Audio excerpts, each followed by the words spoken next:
At 9 this morning, closing arguments get underway in the impeachment trial of suspended Texas Attorney General Ken Paxton. It comes after the defense rested their case just after one day.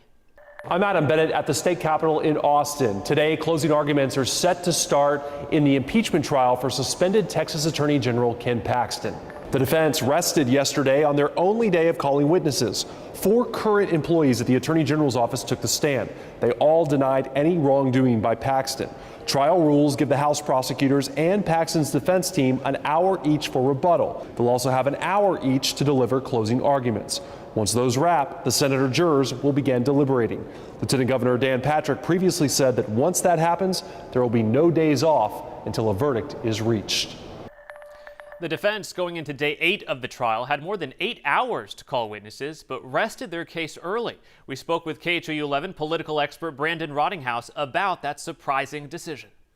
This is a situation where the defense has got some extra time left, and they really had kind of carte blanche to be able to put on whom they'd like and say more or less as they wish. There were certainly some restrictions in terms of who could testify, but the defense had a lot of people on that list. And so to kind of bolster their case, they had a lot of options here, and they chose not to do it.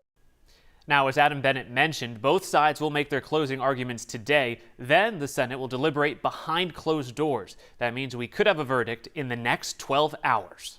It could take them a couple of hours. It could take them a couple of days. We just don't know right now. There's a lot of details to have to sift through. And although the politics of this are kind of black and white, we're certainly going to see some variation there because we've seen some Republicans who have been unhappy with how Ken Paxton handled his office.